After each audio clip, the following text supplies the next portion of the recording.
Sadly, we don't have any team-up episode for this season. While I'm not fond of the Overdrive team, they were still Power Rangers, and there were plenty of episodes where I can say I liked them, and it's always nice to see the groups interact with each other. And there was certainly a door that was left open for a team-up, since Miratrix is the only one of the villains who wasn't dead, just imprisoned. Like with so many other episodes where there isn't a team-up, I suspect it's budgetary, though an additional reason would probably be the writer's strike. Other writers brought on to handle the workload of the show would probably mean a lack of interest to pursue a team-up of any sort. Next up in the Pow Pow Masters is Master Finn, RJ's father. I'll get into the issues there during the character section, but needless to say, there are some issues between the two. But he does teach Casey to use his twin sabers and gives him the Shark Zord. The story continues in the two-parter Ghost of a Chance. Jellica tells Daishi he's reached a pinnacle of his power and Carnosaur returns, the two overlords encouraging Daishi to take on the Rangers head-on. The three Rangers, overconfident with their recent victories, figure they'll be able to beat him. Naturally, Daishi doesn't even break a sweat defeating them. It's only RJ stepping in that saves them from being killed. He surrenders himself to Daishi as a prisoner and the villains leave. Daishi says the Rangers are irrelevant without their master to guide them, but Camille points out that they've found other masters before. However, Jellica says that the three Prey Shui masters they've met previously were the only ones left on Earth. Damn, if only there was a giant tiki head somewhere on Earth who could also guide them. And by guide them, I mean give them things at random. When RJ had surrendered himself, he told the Rangers they knew what to do, and since earlier in the episode RJ had told them to go back to basics, Casey figures that he meant they should return to the Forbidden Room, where this all started. Once they arrive there, they examine the stone mural on the wall, which depicts the three masters they've already learned techniques from, but also see other masters on it too. Those are the other Pai Shui masters. Master Mao! Well, sweet jolly fucking ranchers, I bet your mom wishes she had swallowed you! Mao informs them that the other masters were destroyed in a battle long ago and exist now only in the spirit realm. The Rangers want to head there and seek their help, but refuses to take them there since no one returns from it.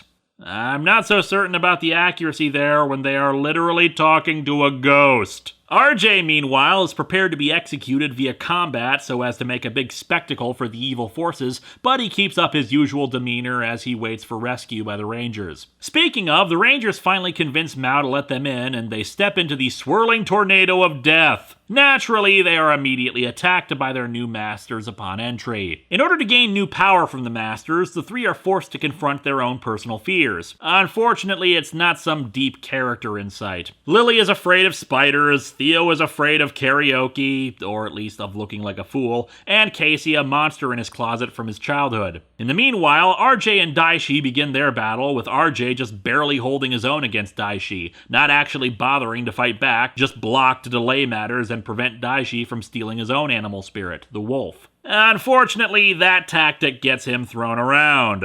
Although amusingly, the one time it would be appropriate for Flit to actually be on hand, he's nowhere to be found. And in a complete reversal of the previous episode, where they said the Rangers were irrelevant, the Overlords decide to keep RJ alive to lure out the Rangers. With the Rangers overcoming their fears, the three dead masters declare that they've earned their spirits, but it's impossible for them to leave. However, when the masters learn that Daishi has escaped, there are times when even unbreakable rules can be bent. You may return. Go back, knowing that your animal spirits will now be stronger than you've ever imagined. Well, that was stupidly easy. Is that just the thing now? You just have to tell these assholes some evil force has escaped and they'll let you go? The Rangers return to deal with Daishi, while at the same time, Fran hears the TV still on in the command dojo and heads there to turn it off. And sees the Rangers morphing. Well, considering she saw Casey morph before without consequence, I fully expect her to get her mind wiped by the end of the episode. The Rangers fight Daishi again and are once more handed their asses, but Casey decides to try tapping his new power, which unlocks Jungle Master Mode, basically a palette swap upgrade of his outfit. The others follow suit and actually look pretty good. And yet these ones get the black collar despite the rest of their outfits now being primarily white. Also, the sides of their outfits are now jet boosters, apparently. The ancient kung fu art of jet engines. After Daishi is forced back, we see the new Zords they also gain with their powers. A gorilla, a penguin on a hoverboard, because, and an antelope. The three new Zords become the Jungle Master Megazord, which always looks like it's about to topple over with how its arms swing around all over the place. Prepare yourself for the stinging blades of the windmill! So the day is saved again, except Fran at the end confronts them with how she knows who they are. Obviously, this means they'll be nicer to her, more considerate of her, given how she now shares in the responsibility of this knowledge. Oh, I just bought this. Oh, sorry. I was wondering why a rag would have buttons on it. You guys need to be a little more considerate. Like Lily? No, we don't. Lily's considerate enough for all of us. Why do I suddenly have the urge to say shut up, Dax? In this episode, Bad to the Bone, we see RJ suddenly have a sharp twinge of pain in his chest, the same spot where Daishi had, during their battle, struck him and nearly pulled out the wolf spirit. Daishi, upset by his failure against the upgraded Rangers, berates the Overlords over the fact that, despite all the training he's been given, he's still not victorious. While the Overlords kick his ass for his insolence, they admit he has a point and grudgingly decide to resurrect the final Overlord, Grizzaka. No one's happy about this, since he's apparently untrustworthy, even warning Camille to be careful when she resurrects him. And they've been pretty hard on poor Camille this whole time, so if they're showing concern for her well-being, he must be a dick of the highest variety. Soon, the Rangers run into a wolf monster who flees from them after knocking them around a bit. Man, I do talk about people getting beaten up a lot in this show, don't I? Later, RJ is seen coming back to the restaurant in tattered clothes, and, well, you can probably put the pieces together yourself. The Earth Overlord Grizzaka arrives at Daishi's temple, where the other Overlords greet him. Grizzaka doesn't really like the other two Overlords and pledges his loyalty to Daishi, but is pissed to discover he's in a human body. 10,000 years ago, you ruled us, and we were destroyed. Now you're human, even weaker. From now on, I'm in charge! Daishi is quickly defeated, and the other Overlords ask him to train Daishi in his power. Please, Lord Grizzaka, teach him the secrets of Zocado power. Together, you would be invincible. I am invincible without him. RJ, naturally, has been having trouble since becoming a werewolf, actually attacking people during the night and waking up in strange places. He hasn't killed anyone yet, but news footage of claw marks indicates just how dangerous he is in this state, and he has injured people. RJ explains to Fran that he can't control his animal form and needs to leave. He doesn't want to tell the Rangers since they'd be compelled to help him instead of focusing on Daishi. However, he mistakenly believes he wasn't responsible when he encounters a snow monkey monster who also has sharp claws. Yeah, that doesn't make any sense. The snow monkey monster only came after you started werewolfing it up. Unfortunately, the fight with the monster forces him into his wolf form in front of the Rangers, revealing it to them anyway. Later, he tells the Rangers that unless he can restore his balance with the animal spirit, he'll eventually become the wolf permanently due to its superior strength. After another transformation where he almost kills Fran, her words about his compassion to her cause him to suddenly restore balance. Easy peasy. Deciding to go help the Rangers, he takes out a box from a cabinet and goes to assist them in the fight with the snow monkey monster. Maybe I can give you the challenge you're looking for.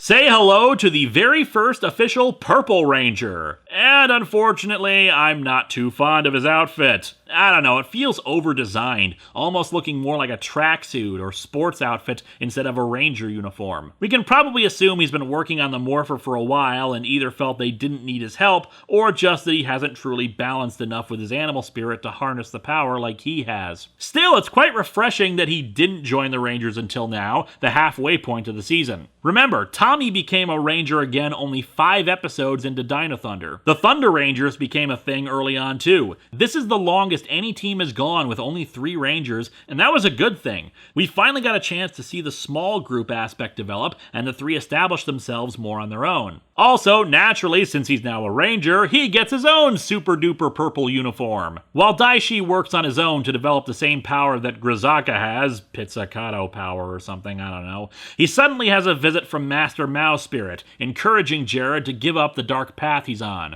Jared cannot hear you. I am Daishi. Jared's humanity and his lion spirit form a union that cannot be destroyed. Now listen up, you double-deckered pig farts! You don't get to join the military police till after you pull your head out of your hamster hole! Unfortunately, Mao inadvertently gave him an idea of how to master the power, something called the Rhino Nexus. And upon finding the scroll that will lead him there, and hearing Grizzaka state he's going to destroy all who are human, including Daishi, he departs for it. And that leads us to Path of the Rhino. Grizzaka works on locating 8 phantom beasts that he hopes will join them. The conflict 10,000 years ago was apparently referred to as the Beast War. Of course. But anyway, the Phantom Beasts were enemies of the Overlords during that, but Grizzaka figures they lost the war because they were divided, but that by resurrecting them, they'll be grateful and be willing to join forces. Meanwhile, this guy arrives to dick with the team. Inspector Fuller, Health Department. We've had some complaints. They should be fresh. You are right. However, RJ comes in and reveals that this is Dominic, an old friend of his from the Ping Pong Society. He's been nomadic for a while now, having left the academy years ago with Master Mao's blessing since he needed to find his focus. He never found it, so he's been traveling with only books as his company, so he hits it off with Fran pretty easily. Dominic soon witnesses the team morphing, not that it was that much of a secret since RJ told him about Daishi's escape, and steps in to help them against the monster. Unfortunately, his efforts almost get an innocent bystander hurt. He wants to join the team, figuring that here he has a purpose. I don't think that's a good idea. Everything's a big game to you. Someone would get hurt. RJ says that he can't join the team unless they're willing to have him. I think the lack of a morpher is another factor, but whatever. So Dominic resolves to make them want him by joining the pizza staff and help train them. Unfortunately, his efforts to try to be serious don't quite work when he accidentally fills the pepper shakers with hot chili pepper during a lunch rush, and seriously, everybody put pepper on their pizza, and he accidentally put grease on their weapons while teaching them a technique, making them slip out of their hands, so it seems like he's still trying to prank people. Dominic figures he's not going to fit in and leaves. The others think it's for the best. We gave it a try, it didn't work. Did you? Did you really try? Did you ever give him a chance to show you what he was really made of? Even once? Fran and Casey run into Dominic on their way to a delivery, and Fran says goodbye, but when she's almost killed by a falling sign, he runs and saves her with, of course, his Rhino animal spirit. Casey apologizes for being a dick to him before and asks him to come back. The monster attacks again, and the Rangers head to face him off. RJ hands Dominic a bracelet that becomes his morpher. We had seen him earlier working on the morpher too.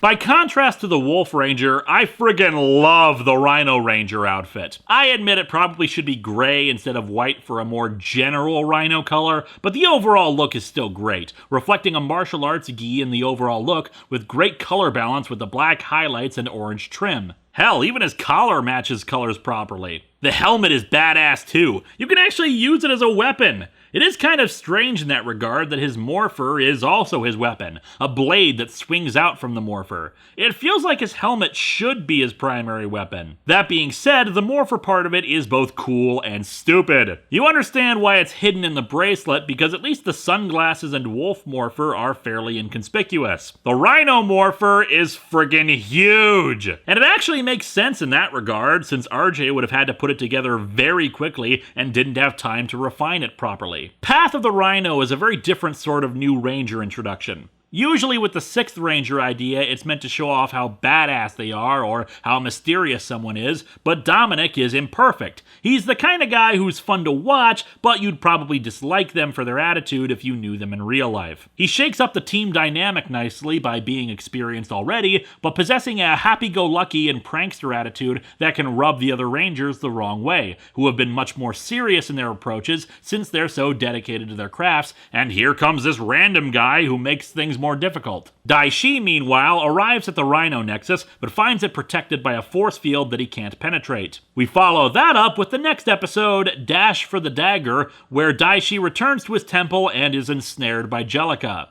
Dominic, in the meantime, has had a dream of Master Mao. But you know what might work better?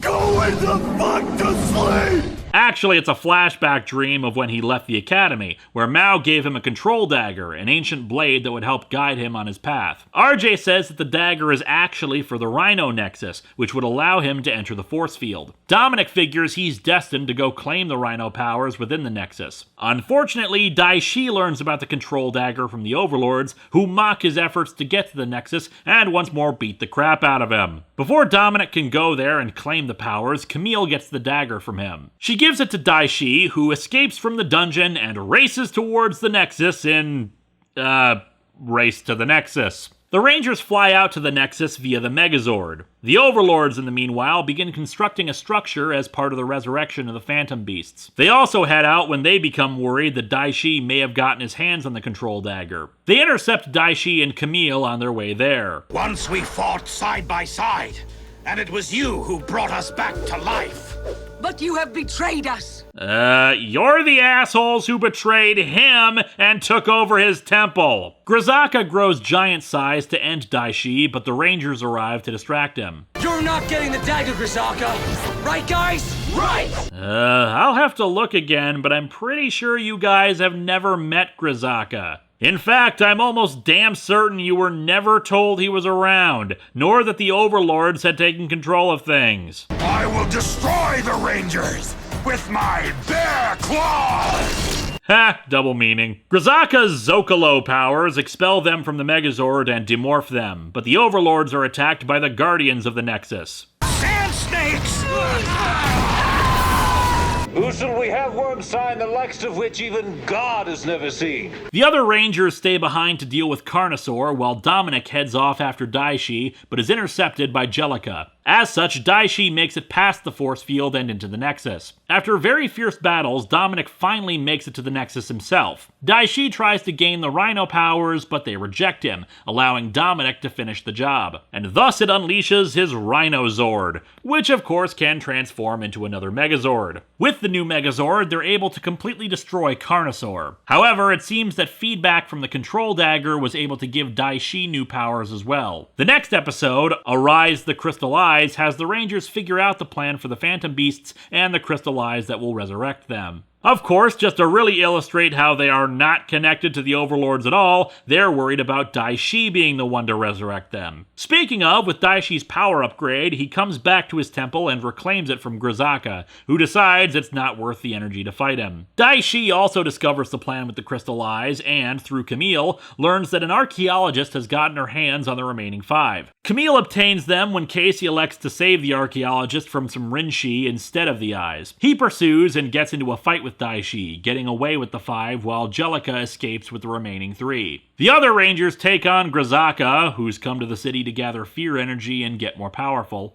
but he's simply too much for them. Casey arrives and is inspired by absolutely nothing to combine the claw booster of his Jungle Master mode with Dominic's Rhino Morpher, further inspiring the Rangers to fully combine all their weapons in a single attack. Then, the combined power of all their Zords together stampede over Grizzaka, finally defeating him as well as knocking him through several buildings, which I'm sure were totally just in the abandoned buildings district. While Jellica only has 3 of the Crystal Eyes, she decides it's still worth it to resurrect them, and thus does so in the following episode, Fear and the Phantoms. The Phantom Beast Generals are Snapper, a snapping turtle, Weiger, a white tiger, and Scorch, an Avalon dragon. The inspiration for them actually comes from the Chinese four symbols, or the mythological Chinese constellations of the Azure dragon, the black tortoise, the white tiger, and the vermilion bird. Jellica commands them to deal with Dai Shi. However, when they go to confront him, they instead attack Jellica and destroy her,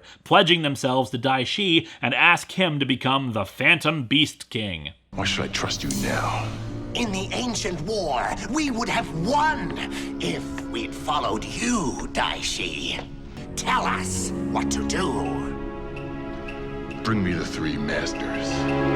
Master Swoop is taken first, causing the other Rangers to go to the other Masters to check on them. It seems they actually have been keeping up with the Masters off-screen, which I suppose makes sense. They're not going to master these weapons overnight, and they can all benefit from additional training from more than RJ. It's a pity there isn't some kind of academy to train more students or anything. RJ goes to see his dad and notices a strange telescope that's closed up. Don't open it. Why? What's in there? Let's just say it's a little light, in case things get dark. As soon as RJ leaves to go help the others in an attack, his father is taken. Lily makes it in time to reach Master Fant before he's taken, and the two fight Snapper, but of course he's too much for them and he gets away with Fant. The Rangers then battle one of the Phantom Beast's monsters, all of whom are based on the Chinese zodiac, but the Zord battle is interrupted by Snapper appearing and using his Rinzin power to effortlessly toss them all aside. With the three masters taken, Dai Shi and the Phantom Beasts perform a ritual using the crystal eyes on them. The Rangers, upon realizing that Master Finn has been taken as well, consider what to do. They even float the idea of going to Dai Shi's temple to fight them directly, but RJ is curious why they would take the masters to begin with. And then...